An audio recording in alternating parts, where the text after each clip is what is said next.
Sir मैं आपसे ये जानना चाह रही हूँ कि ये चल क्या रहा है अभी? अब नाय हरमुज़ खुली, फिर बंद होगी, फिर कुछ जहाज़ों पे फायरिंग भी हुई और ईरानी नायब वज़ीर ख़ारजा ने कहा है कि ट्रंप बहुत बोलते हैं, उन्होंने एक ही बयान में कई मुतज़ाद बातें की, दोबारा अगर उन्होंने हमला किया तो हम अपना दिफा जारी रखेंगे। आप ये जो सख्त पोजीशंस इख्तियार की गई हैं उससे क्या अख़ज़ करते हैं? इब्राहिम अजीज़ी ने भी बहुत सख्त बयान दिया, उन्होंने कहा कि वो तिजारती जहाज़ गुजरेंगे जिनको पासदार इनकलाब इजाज़त देंगे और अमेरिका चाहता है कि ऐसा नहीं हो। तो आप what do you read between the lines? मेरे ख्याल में जो बैक चैनल्स काम कर रहे थे और जो बैक चैनल डिप्लोमेसी हो रही थी उसमें एक इम्पास आ गया और उस इम्पास की वजह आप सबको मालूम है कि कल जो एक ईरान की तरफ से कॉन्फिडेंस बिल्डिंग मेजर लिया गया था स्ट्रेट ऑफ हॉर्मुज़ को खोलने के शेप में, तो उसके बाद ट्रंप ने उसको वेलकम भी किया, पाकिस्तान के एफर्ट्स को भी वेलकम किया, लेकिन उसके बदले में जो उन्होंने ब्लॉकेड पिछले हफ्ते से लगा रखा है naval blockade straight of Hormuz का, उसको हटाने से इनकार कर दिया। इस वजह से कि ईरान को अपनी पब्लिक को भी ये सेल करने में ये प्रॉब्लम हो रही थी कि हमने स्ट्रेट ऑफ हॉर्मुज़ तो खोल दी है, तो उसके रेसिप्रोसिटी में हमें क्या मिला। प्लस स्ट्रेट ऑफ हॉर्मुज़ जो है इस वक्त एक बहुत बड़ा स्ट्रेटेजिक लीवर के तौर पे इमर्ज होकर ईरान के लिए आया है, तो वो किसी तौर पे ये नहीं चाहेंगे कि हम इस पे अपनी पोजीशन छोड़ दें। और इन्होंने दोबारा से बंद करके, खोल के भी और बंद करके दोबारा से इस बात का इरादा किया है कि इसके ऊपर हमारा सॉवरेन कंट्रोल है और हम डिटरमिन करते हैं कि कौन यहाँ से पास होगा और नहीं होगा। तो इस तरह से वो अपनी जो उनकी एक स्ट्रेटेजिक पोजीशन है उसको उन्होंने री एम्फसाइज किया है। और बाकी साहब ये तो इस्टेब्लिश था कि स्ट्रेट ऑफ हॉर्मुज़ और ईरान के लिए कितना अहम है, लेकिन उसकी यूटिलाइजेशन स्ट्रैटेजिकली ईरान ने अब की है। और अहमद साहब आपके ज्वाइन करने से पहले कह रही थी कि it is tool of D escalation. अगर वेपनाइज किया भी है ईरान ने तो ये डी एस्केलेट करने के लिए इस्तेमाल हुआ है। तो फिर क्यों चाहेगा ईरान कि वो इस लिवरेज को डाउन प्ले करे? क्योंकि उसकी वजह से अमेरिका को अपनी पोजीशन चेंज करना पड़ी। एक तो ये सवाल, दूसरा है कि ईरान मेंटेन कैसे करेगा इस लिवरेज को अगर वो कॉम्प्रोमाइज़ करता है किसी तरह?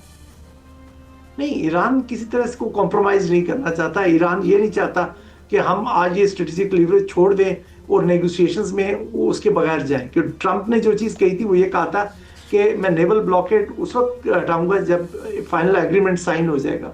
तो अगर ईरान इस वक्त छोड़ देता तो फिर होता कि वो उस जो है अपनी जो लीवरेज के बगैर नेगोशिएशन टेबल पे जाता, तो उसके पास कार्ड्स वो नहीं होते जो पहले वो इस वक्त इस्तेमाल कर सकता है।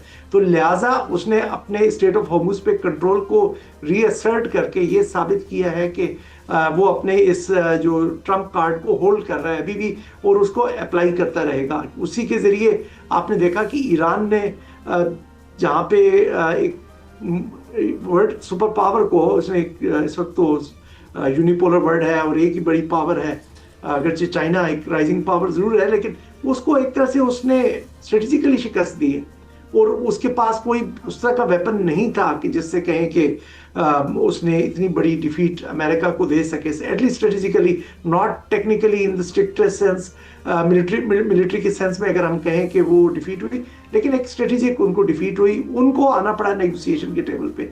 तो इतने बड़े लीवर को इतनी आसानी से ईरान जाने नहीं देगा। और बाकी साहब ईरान ने ये भी कहा है कि सेकेंड राउंड के लिए उन्होंने कमिट नहीं किया, तो फिर जो मौजूदा डेडलॉक है, चाहे वो न्यूक्लियर एस्पेक्ट के ऊपर है या नेवल ब्लॉकेट के ऊपर है, वो क्या एक्सटेंड हो सकता है? ये जो एक अनसर्टेनिटी है, या फिर हम इसको इस तरह भी ट्रांसलेट कर सकते हैं। फॉर एग्जांपल जब पहले अमेरिकन पाकिस्तान में थे तो एक प्रेस कॉन्फ्रेंस की गई और हमने देखा कि वो जल्दी वहाँ से चले गए और उसका इंप्रेशन ये आया कि may be they are not interested, लेकिन फिर एक दो दिन के बाद सिचुएशन बदल गई। तो क्या ये स्टेटमेंट भी इसी तरह दी गई है और वो फिर टेबल पे इकट्ठे हो जाएंगे? नहीं, ये नहीं है कि बिल्कुल ही प्रोसेस ब्रेक डाउन कर गया। और जो पहले संडे की आप बात कर रही हैं, जो पिछले संडे को हुआ था, तो उस वक्त भी ब्रेक डाउन नहीं किया था। वो कुछ लोगों की मिसरीडिंग जरूर थी।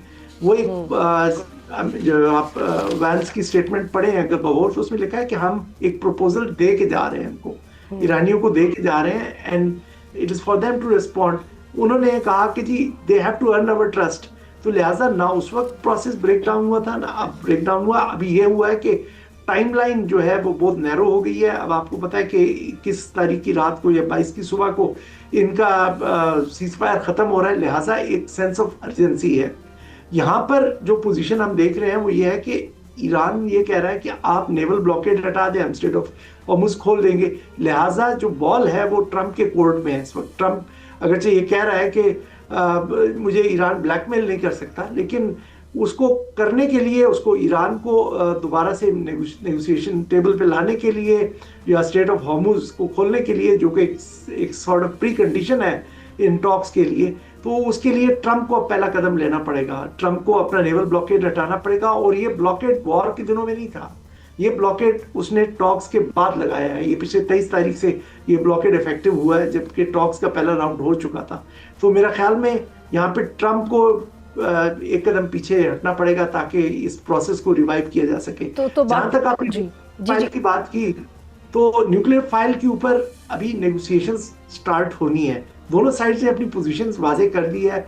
मैंने पहले भी शायद सोशल मीडिया पर भी दो शोज में भी कहा कि अभी तक दोनों साइड ने अपनी पोजीशंस रखी हैं, वो मैक्सिमलिस्ट हो सकती हैं, उनके ऊपर नेगोशिएशंस नहीं हुई।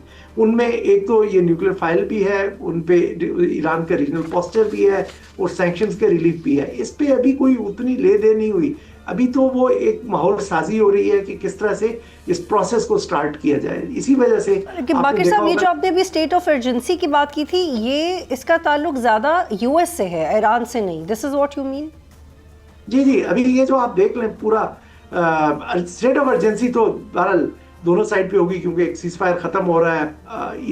ईरान के ऊपर हमले हुए तो ईरान के लोग सफर करेंगे, लेकिन अमेरिका आपने देखा होगा कि इस सीज फायर के लिए ज्यादा जैसे कहते हैं ना कि ईगर है। उसकी वजह यह है कि ये स्टेट ऑफ हॉर्मुज पे जो उनका कंट्रोल है, इसकी वजह से पूरी दुनिया को एक इकोनॉमिक पेन मिल रहा है। और जो ट्रंप साहब है उनको इसकी पॉलिटिकल कॉस्ट भी काफी हाई आ रही है।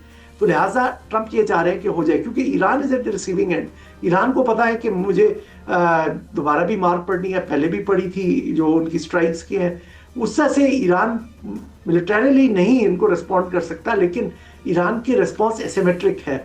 वो एक तो ज्योग्राफी को एक्सपैंड करता जाता है। आपने देखा होगा लास्ट टाइम भी कि लेबनान तक वो उसको एक्सपैंड कर गया, इराक को कर गया। सीरिया में से यूएस को अपनी ट्रूप्स वापस विड्रॉ करनी पड़ी, अगरचे सीरिया डायरेक्टली इस कॉन्फ्लिक्ट में नहीं आया, तो वहां से भी उसको, क्योंकि अपनी रीइंफोर्समेंट करने के लिए उनको वहां से विड्रॉ करनी पड़ी। तो एक ओवरऑल उनके जो फोर्स पोस्चर है उसमें इम्पैक्ट तो पड़ रहा है।